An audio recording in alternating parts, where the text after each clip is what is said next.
ಎಲ್ಲರಿಗೂ ನಮಸ್ತೆ. ನಾನು ಡಾಕ್ಟರ್ ನಿತ್ಯ. ನಾನು ಮೆಡಿಕವ ಹಾಸ್ಪಿಟಲಲ್ಲಿ critical care head and consultant. So ಇವತ್ತು ನಾನು ಚಳಿಗಾಲದಲ್ಲಿ ಸ್ಟ್ರೋಕ್ ಹೆಚ್ಚಾಗೋದು ನಿಜವಾ, ಅದ್ರ ಬಗ್ಗೆ ಸ್ವಲ್ಪ ಮಾಹಿತಿ ಕೊಡ್ತೀನಿ. ಸೊ ಹೆಚ್ಚುವರಿ ಜನರಿಗೆ ಚಳಿಗಾಲದಲ್ಲಿ ಸ್ಟ್ರೋಕ್ ಜಾಸ್ತಿ ಆಗುತ್ತೆ ಅಂತ ಹೇಳೋದು ಗೊತ್ತಿರಲ್ಲ, ಬಟ್ ಇದು ನಿಜವಾದ ಸಿಚುವೇಶನ್.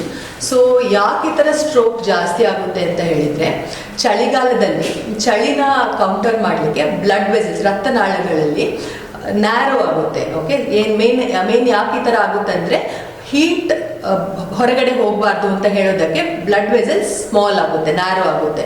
ಸೊ ಅದರಿಂದಾಗಿ ಬ್ಲಡ್ ಸರ್ಕ್ಯುಲೇಷನ್ ಏನಿದೆಯೋ ಅದು ಸ್ಲೋ ಆಗಿ ಬ್ಲಡ್ ಥಿಕ್ ಆಗಿರುತ್ತೆ.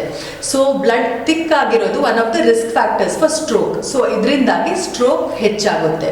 ಅದಲ್ಲದೆ ಚಳಿಗಾಲದಲ್ಲಿ ನಾವು ಯೂಶಲಿ ನೀರು ಕುಡಿಯೋದು ಕಡಿಮೆ ಮಾಡಿಬಿಡ್ತೀವಿ, ನಮಗೆ ಅಷ್ಟು ನೀರು ಬಾಯಾರಿಕೆ ಆಗಲ್ಲ. ಸೊ ಅದರಿಂದಾಗಿನೂ ಬ್ಲಡ್ ಥಿಕ್ ಆಗುತ್ತೆ. ಸೊ ಈ ಎರಡು ರೀಸನ್ಸ್ ಇಂದಾಗಿ ಸ್ಟ್ರೋಕ್ ವಿಂಟರಲ್ಲಿ ಜಾಸ್ತಿ ಆಗುತ್ತೆ.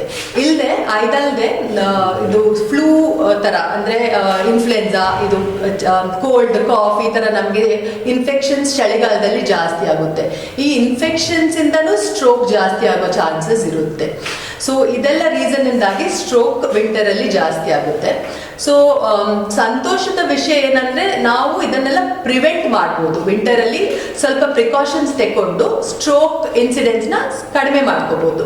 ಸೊ ಯಾರು ಹೈ ರಿಸ್ಕ್ ಇರ್ತಾರೋ ಸ್ಟ್ರೋಕ್ಗೆ, ಅಂದರೆ ಹೈ ಬಿ ಪಿ ತೊಂದರೆ ಇರೋರು, ಶುಗರ್ ತೊಂದರೆ ಇರೋರು, ಕೊಲೆಸ್ಟ್ರಾಲ್, ಓಲ್ಡ್ ಏಜ್ ಈ ಥರ ಇರೋರು ಸಡನ್ ಆಗಿ ತುಂಬ ಚಳಿಗೆ ಎಕ್ಸ್ಪೋಸ್ ಆಗಬಾರ್ದು. ಅಂದರೆ ವಾರ್ಮ್ ಆಗಿ ಕ್ಲೋತ್ಸ್ ಇದು ಮಾಡಬೇಕು, ಮತ್ತು ಬೆಳಗಿನ ಜಾವ ಕೋಲ್ಡ್ ವಾಟರಲ್ಲಿ ಸ್ನಾನ ಮಾಡಬಾರ್ದು. ಸೊ ಈ ಥರ ಪ್ರಿಕಾಷನ್ಸ್ನ ತಗೋಬೇಕು. ಇದಲ್ಲದೆ ಈ ಫ್ಲೂಗೆ ವ್ಯಾಕ್ಸಿನ್ಸ್ ಬರುತ್ತೆ, ಇನ್ಫ್ಲುಯೆನ್ಸಾ ವ್ಯಾಕ್ಸಿನ್ಸ್. ಹೈ ರಿಸ್ಕ್ ಇರೋರು ಅದನ್ನು ತಗೊಳ್ಬೇಕು ಈ ಫ್ಲೂ ಪ್ರಿವೆಂಟ್ ಮಾಡಲಿಕ್ಕೆ. ಅದಲ್ಲದೆ ರೆಗ್ಯುಲರ್ ಅಂದರೆ ಚೆನ್ನಾಗಿ ನೀರು ಕುಡಿಬೇಕು. ವಿಂಟರಲ್ಲಿ we have to conscious effort ಹಾಕ್ಬಿಟ್ಟು ಜಾಸ್ತಿ ನೀರು ಕುಡಿಯೋ ಥರ ಮಾಡಬೇಕು.